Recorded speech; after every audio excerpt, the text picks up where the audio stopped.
Donc, le cas concret, c'est ce que la mission que j'ai à... Oula, c'est fort. Comment j'ai vécu l'évolution du bien-être animal en tant qu'éleveur. Donc, me présenter déjà. Donc, Jean-François Apriou, je suis éleveur dans le Nord Finistère, production porcine, et j'avais de la production laitière jusqu'à mois d'avril dernier. Donc, on a fait un choix de restructuration de l'exploitation. Donc, je suis en GAEC avec un frère et puis des salariés. Et aussi administrateur dans le groupe Eureden. C'est à ce titre-là que je suis là aujourd'hui. Donc, question qui m'est posée, comment j'ai vécu dans mon parcours d'éleveur le bien-être animal. Donc, pour ma part, moi, je me suis installé en 83, donc juste hier. Est-ce qu'on parlait du bien-être animal à ce moment-là? Non. On s'installait agriculteur, on avait un souci de développement, de mettre en place une production. Et donc, mais on ne parlait pas de bien-être animal, mais on pensait quand même, en tant qu'éleveur, on pensait quand même confort de nos animaux, parce que le confort de nos animaux va toujours de pair avec performance et résultats, quoi. Donc, et il faut se remettre dans la situation, j'ai dû faire un peu... C'est là qu'on prend conscience de son âge, mais dans les années 80, on parlait, à ce moment-là, ça peut peut-être vous choquer, mais pour la production porcine, c'était mettre le caillebotis intégral en place. Donc, et maintenant, et pourquoi on parlait de... Et l'éleveur voyait ça comme du bien-être animal, quoi. Pourquoi? Puisque c'était un animal beaucoup plus propre. Quand il y avait des gisoirs, avec la météo, il n'y en avait pas les systèmes de ventilation actuels. Et donc, les variations de température, et l'animal, parfois, se trompait pour faire ses déjections, et puis il se couchait dans ses déjections. Donc, et puis donc, il y a le dégagement d'ammoniac dans nos bâtiments. Je fais un peu de provoque au départ, mais on vient de loin. Et voilà, donc c'est le système qui s'était mis en place à ce moment-là. Donc, après, bon, il y a le marché qui aussi adapte les choses. Et quand on a voulu, il faut se mettre en place, comme il y avait des critères de paiement. On parlait que des productions standardisées dans les années 70-80 quand même, quoi. Donc les cahiers des charges sont venus qu'après. Et donc dans les années 70, la grille de paiement des cochons, on a uniformisé. Avant, c'était quand même assez du visuel. Le marché, on se tapait dans la main. Ouais, c'est pas si vieux que ça, mais donc tous ces critères de qualité et bien-être n'étaient pas pris en charge dans le marché, quoi. Donc la mise en place de ces critères de paiement ont entraîné une qualité d'animaux différente. Donc c'est là qu'on a commencé à parler des animaux plus maigres, payer le muscle plutôt.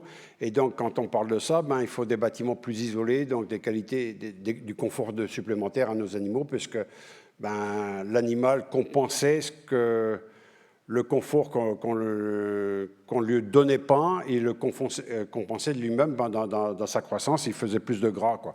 Et le consommateur ne voulait pas se produire. Donc, ce que je veux dire par là, c'est que c'est le marché qui a régulièrement guidé l'éleveur dans son évolution. Autant l'éleveur est conscient des choses, mais l'éleveur a toujours produit que des choses qui se vendaient. La même chose que ce qui a été dit tout à l'heure, j'ai bien apprécié l'intervention précédente, parce que autant, et c'est peut-être bien qu'il n'y ait pas une seule définition du bien-être, et on voit bien que ce qui a été dit auparavant, qu'on n'en a pas fini, on va encore découvrir, et on aura encore d'autres définitions demain. J'ai bien dit l'élevage standardisé, donc la coupe des queues, le meulage des dents, des choses comme ça, c'était... Mais on ne se posait même pas la question, est-ce qu'on pouvait faire autrement, quoi. Et c'est vrai, quand on ne le faisait pas, il y avait des gros problèmes. Le meulage des dents, je le faisais systématiquement à l'époque, mais c'était aussi question génétique, puisque la production laitière des mères n'était pas la même que maintenant, donc la montée en lait était pas aussi rapide, et il y avait une bagarre à la tétine des porcelets, quoi. Donc, pour compenser, on avait trouvé la solution du meulage. Voilà, à un problème, on trouve une solution et on n'a pas raisonné bien-être, quoi. Et pour rebondir jusqu'à aujourd'hui, maintenant, j'ai plus de meulage dans mon exploitation. Les queues, de temps en temps, on y coupe encore, parce que y a pas on n'a pas passé à... Oui, bon, il y a il y a des morsures de queue de temps en temps et c'est pas quand il y a des morsures de queue, c'est pas très agréable dans un élevage. Donc on fonctionne en préventif comme quoi. Donc c'est plus ce qu'on avait fait quand on dit, pas épointer les queues, mais c'est que autrefois on les coupait vraiment plus ras. Maintenant, c'est vrai que j'ai plutôt histoire que le plumeau n'agresse pas l'autre cochon quand ils sont couchés, quoi, et qu'il incite son copain à le mordre. Donc ça c'était dans les années, moi j'ai fait les années 80 installation. Après dans les années 90, 2000. Le début du réglementaire est arrivé. Il ne faut pas oublier qu'on avait quand même des truies à la tâche, des truies bloquées. Donc en 2006, on a supprimé l'interdiction des truies à la tâche. La lumière dans les bâtiments, n'était pas obligatoire dans une phase. Donc ça, on a eu ça. Les truies gestantes en liberté, c'était en 2012, réglementaire. Donc le bien-être aussi a évolué par des parties réglementaires. Mais en même temps, si vous avez bien regardé la presse, puisque c'est ce que je vous dis là, il n'y a jamais eu de tollé du monde agricole. Même tout éleveur que je suis, ça a été des progrès pour nous. On a eu une crainte dans l'évolution de notre élevage. Ça a été dit tout à l'heure, nos conseillers nous disaient oui, peut-être, c'est pas sûr, n'ayant pas de recul. Mais aucun éleveur qui a mis ses truies en liberté s'est plaint de voir leur comportement détruit. On a eu la première crainte, c'était que repérer nos animaux, si on a un soin particulier à faire à un animal, il faut le retrouver. Donc c'est vrai que c'est le marquage, c'est du repérage. Parce que c'est vrai que quand ils sont dans des stalles, on sait dans quel numéro de stalle on la trouve, et puis voilà, c'est beaucoup plus simple. Donc pour aller plus loin, après, j'ai parlé tout à l'heure de filière, c'est que dans les années 2010, entre 2000 et 2010, qu'on a commencé à parler de certification, Agriconfiance, je me rappelle d'avoir œuvré là-dedans, donc de qualifier un peu nos exploitations, d'avoir des éléments pour commencer à communiquer sur nos productions et ce qu'il en était. Donc, mais on était toujours dans la phase du marché qui demandait de la production, quoi. Donc on répondait à une demande croissante de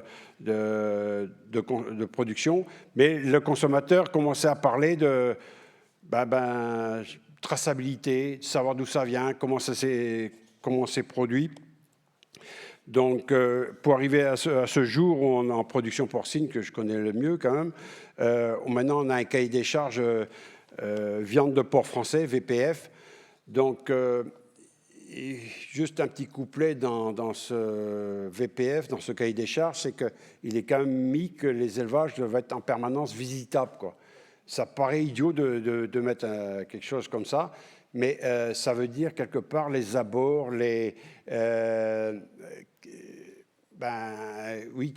ça englobe beaucoup de choses, quoi. Mais c'est hyper important, quoi. Et donc j'essaye puisque la question qui m'est posée, c'est de quel cheminement, comment j'ai vécu tout ça. Il y a quand même un grand parcours.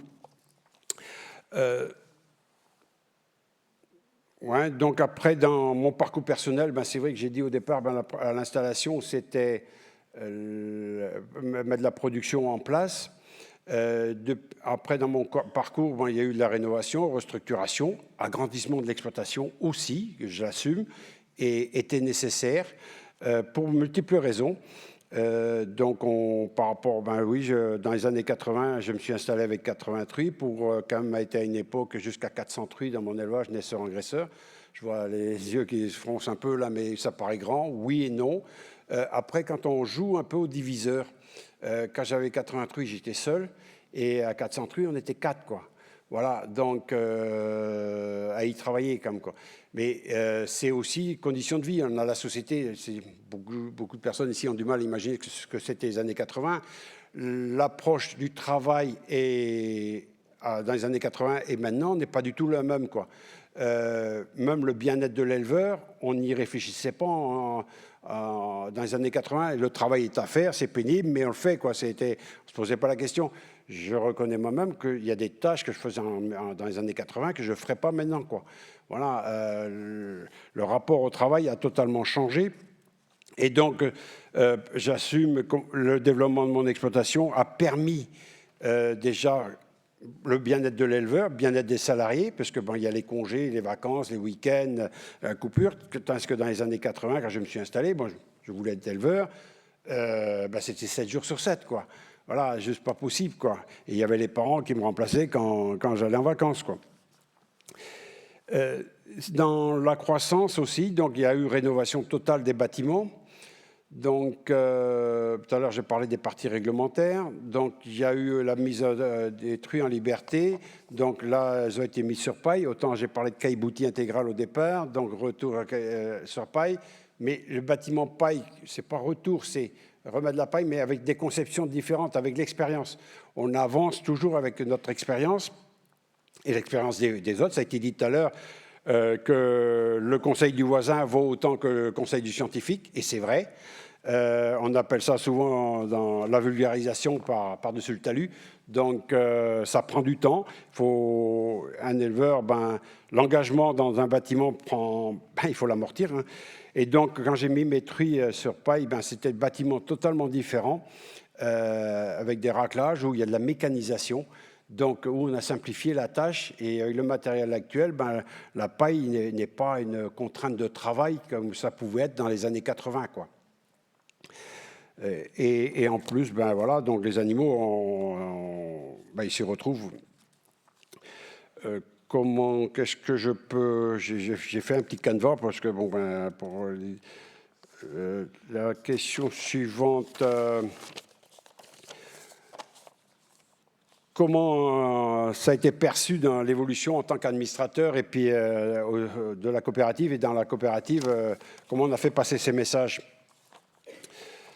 La première mission de la coopérative, des techniciens de la coopérative, c'est d'accompagner les éleveurs et puis quand un éleveur a un projet, de le conseiller pour un projet qui tiendra la route dans 10-15 ans, comme quoi. Donc, avoir une vision d'avance. Et ça, c'est toute la problématique d'avoir les bons conseillers, donc de casting. On a parlé de formation tout à l'heure, mais d'avoir ces gens qui ont un coup d'avance, quoi. Et pourquoi? Parce que quand on met quelques milliers d'euros, dizaines même dans un bâtiment, il faut l'amortir et puis on ne change pas de bâtiment tous les 4 matins. Donc, c'est vraiment un vrai challenge au niveau de la coopérative d'avoir les hommes, de les former à ces choses-là, pour qu'ils aient cette ouverture et qu'ils soient capables. Donc, cette ouverture, ils l'ont par la formation, mais aussi qu'ils soient curieux dans la nature, qu'ils aillent voir, parce qu'il y a toujours des éleveurs précurseurs. Donc, qu'ils aillent voir ces éleveurs-là et récupèrent les infos chez ces éleveurs-là pour amener les autres et diffuser l'information, quoi. Au sein de la coopérative, on a donc, comme j'ai dit, ça veut dire créer des portes ouvertes, des présentations. Donc, on a eu une démarche de progrès dans la coopérative qui a été élevée, comment on l'a baptisé plutôt, élevée avec passion. Donc, pour sensibiliser, qui a été une communication très large au niveau auprès de nos adhérents. Alors, élevé avec passion. Pourquoi ce titre-là plutôt que dire démarche bien-être? C'est vrai que le monde agricole est un peu régulièrement, il y a eu du réglementaire, on a progressé avec du réglementaire. Donc, le bien-être a été perçu comme une réglementation supplémentaire, encore une contrainte, quoi. Et vous n'entendez pas de paysans, éleveurs plutôt, se plaindre du bien-être de leurs animaux, quoi. À l'heure actuelle, il n'y a pas de démarche. Quand vous voyez manifs, il n'y a pas de pancarte. À un moment, il faut regarder autour de soi comment ça évolue et comme quoi tout le monde y a gagné. Mais au sein de élevé avec passion, on a trouvé que au sein de la coopérative, ça appuyait un peu plus sur la valeur de l'éleveur, quoi, le relationnel avec ses animaux, quoi. Donc, la coopérative a aussi donc des phases clés donc on a bien dit, on accompagne les jeunes à l'installation, donc tout de suite modernisation, transmission, donc tous ces côtés bien-être et comment dirais-je, va de pair et la production et développement, Mais on y réfléchit sérieusement, comme les acteurs qui s'occupent de la transmission. Est-ce que l'élevage va être compatible? L'outil qui transmet un jeune va être adaptable à demain à une nouvelle norme ou une nouvelle règle. Quand je dis normes, le bien-être, c'est vrai, il y a des normes, les lumières, des choses comme ça, mais ça va plus loin que des normes. C'est aussi le comportement de l'éleveur avec ses animaux, comme quoi. Ça n'a pas été dit tout à l'heure, mais si un peu quand on parlait du chien, mais et ça c'est hyper important. Donc moi je me fais des réflexions. Une autre chose pour mettre ça en avant au sein de la coopérative, on a toujours et on se bagarre dans la coopérative pour garder des vétérinaires au sein de la coopérative, des vétérinaires qui sont des conseillers. C'est quand même eux ils sont formés relationnels animaux. Et donc, ça apporte un plus quand on a une équipe vétérinaire dans sa propre coopérative. Autrement, oui, une autre chose, quand on parle de l'élevage, l'évolution bien-être, l'alimentation, la prophylaxie. Donc, qui dit élevage dit un peu concentration d'animaux, et on ne peut pas se permettre d'avoir un animal malade qui contamine les autres, et ainsi de suite. Donc, c'est vrai qu'autrefois, on travaillait avec du curatif, donc des cures, il y a un pépin, un traitement médicamenteux, on ne va pas se voiler la face. Et on est quand même passé beaucoup à la vaccination. Donc, à l'heure actuelle, nos coûts vétérinaires, on peut dire que, oui, on a dépassé pratiquement plus de 50% du budget coût vétérinaire ou bien de soins est passé dans un budget vaccination, quoi. Donc, c'est une contrainte, c'est un confort. En clair, c'est du préventif. C'est comme pour l'humain. Hein. Donc, quand on vaccine nos animaux, on protège aussi les animaux d'à côté, comme on dit. Donc, oui, après, dans le confort de bien-être, il faut quand même préciser, il y a eu la génétique qui a évolué, il y a l'alimentation. C'est colossal ce qui s'est passé dans l'évolution de l'alimentation de nos animaux en 40 ans. On était quand même à des aliments pas uniques, mais à un seul aliment en gestante, un seul aliment en maternité, un seul post-orage et puis engraissement. Donc, il y a certaines logiques, vous allez rapidement comprendre que les besoins ne sont pas les mêmes à chaque stade physiologique. Et oui, Romain, je ne cause pas longtemps pour d'habitude. Et donc, maintenant, on a vraiment une multitude, je crois qu'il doit y avoir une palette de 10 aliments différents dans mon élevage entre chaque stade, c'est qui est colossal, mais vraiment pour correspondre aux besoins alimentaires de nos animaux. Donc, ça veut dire que, point de vue digestif, ça va leur faciliter la tâche. Donc, tout à l'heure, on parlait de la coupe des queues. Pourquoi? Parce que c'était pour éviter l'agressivité, mais une solution pour résoudre le problème de l'agressivité de nos animaux, c'est aussi que le digestif se passe bien. Voilà, qu'ils aient du confort dans leur bâtiment, mais en même temps le digestif. Donc, c'est un tout, ce que je veux dire dans cette évolution, et on n'a certainement pas fini. Donc, la coopérative participe pour la nutrition et avec nos nutritionnistes, les médecins en cohérence. Après, oui, il y a eu toute cette démarche de cahier des charges, ou bien essayer de chercher de la plus-value aux consommateurs. Oui, ça a été dit un peu, mais c'est souvent devenu, toutes ces règles, cette évolution, juste un droit d'accès au marché.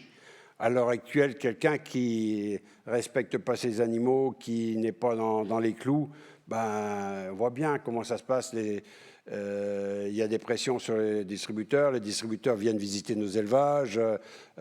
Si un élevage peut montrer du doigt, il ne trouve même plus de personnes pour prendre ces animaux. Donc, c'est une cohérence. Hein, Alors, on va arriver à la conclusion, mais autant quand je me suis installé, le bien-être animal, on n'utilisait pas le terme. Mais en tant qu'éleveur, ça va de soi qu'on s'occupe du bien-être de nos animaux. Et puis maintenant, on a pris plus conscience. On va faire encore mieux. Donc, ça, ce que je veux dire, c'est que ça a toujours fait partie des préoccupations des éleveurs. Parce que voir un animal qui souffre, c'est vraiment pas très agréable du tout. Le bien-être animal, c'est aussi l'affaire de tous. Ce que je veux dire par là, c'est que on veut que nos éleveurs fassent des progrès. C'est très bien. Mais nous, en tant qu'éleveurs, on aimerait aussi que le consommateur fasse des progrès. Donc, ce qu'il dit souvent, c'est vrai qu'il a des vœux, mais quand il passe à l'action, en clair, quand il pousse le caddie, et que il ne regarde que le prix, et là, on est comme dans une situation où on voit bien que notre production et la production agricole française décline pour laisser la place à des produits étrangers. Pas faire de politique, mais où les cahiers des charges n'ont rien à voir avec les nôtres, quoi. Donc, aider les éleveurs français à faire des progrès, c'est acheter aussi leurs produits. Désolé, une démarche, c'est ce qu'il y a. Et d'ailleurs, c'est quand on parle du bio ou autre chose, c'est aussi une filière, mais c'est un mode de production, mais qui a vécu pleinement ce que je viens de dire, quoi. Donc, et peut-être à nous aussi encore éleveurs de continuer ce que je fais un peu aujourd'hui. Et ce qu'on fait, va faire, d'autres collègues vont faire ces deux jours, de présenter un peu plus nos affaires et ce qu'on fait chez nous dans nos élevages, quoi. Merci. Merci beaucoup, Jean-François, pour ce témoignage finalement personnel à l'intérieur d'un témoignage collectif. Est-ce qu'il y a des questions ou remarques? Oui, on a du temps pour une ou deux questions.